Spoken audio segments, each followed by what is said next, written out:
In this video, I want to go back to the way Dr. Walter Veith handles quotes and just flat out lies to people in the series of videos up called Final Onslaught.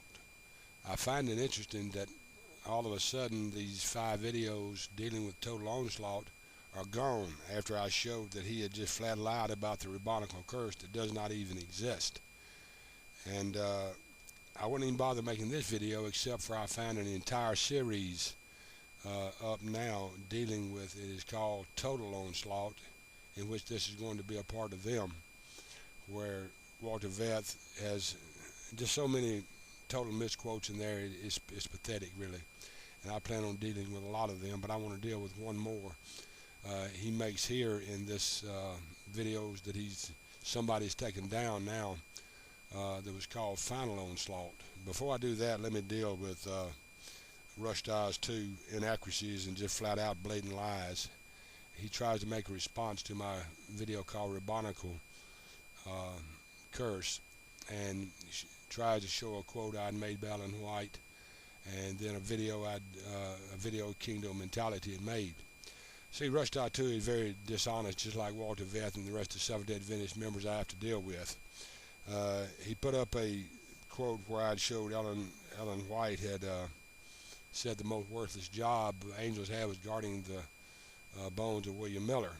What Rushdie 2 failed to mention is, just like Walter Veith, he tells part of the truth, and that's just as bad as a lie to me.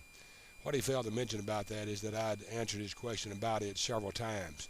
But did anybody hear in the video where he said that I'd already answered that question several times? How I had taken the quote from Ellen White and showed how it had been paraphrased by Robert Sanders at Truth or Fables. No, he didn't tell anybody that I already answered that several times. He showed how the quote had been paraphrased. The quote can actually be found, Rushdie, whether you believe it or not. The quote is actually found in Early Writings, page 97 on PDF file.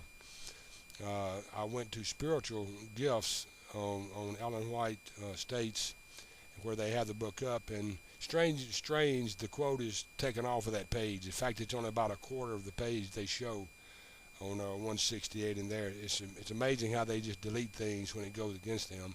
But anyway, the total dishonesty of Rushdie is he never told people that I'd already answered the question at least 2 or 3 times, showing how it had been paraphrased.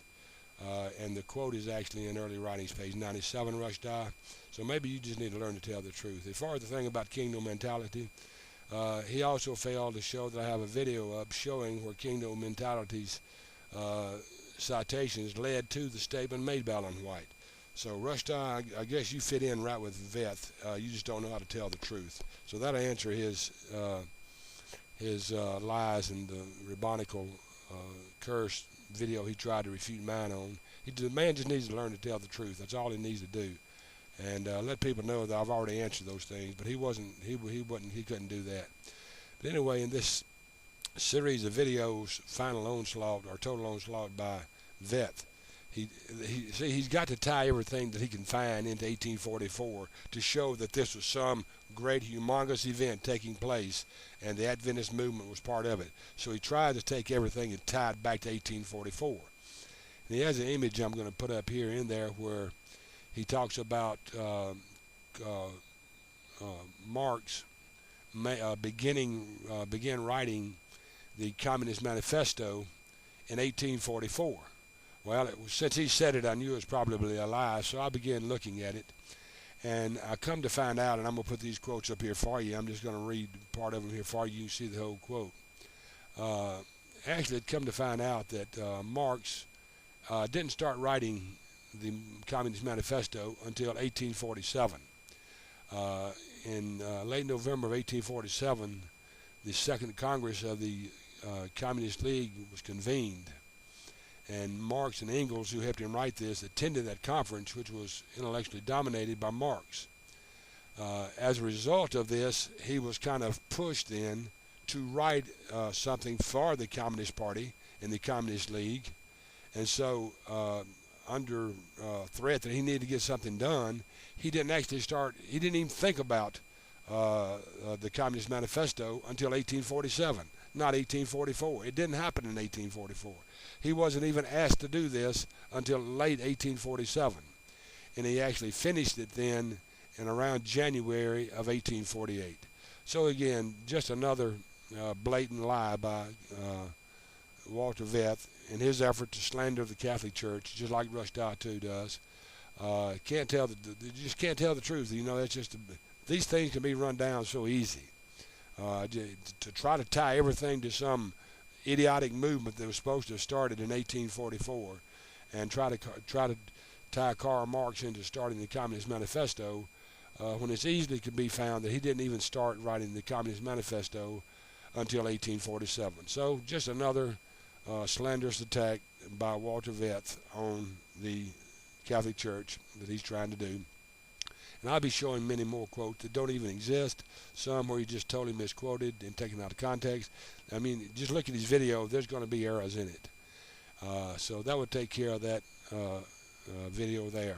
Again, Rushdie, you need to learn to tell the truth. Tell people I've already answered your video several times before you even made the video.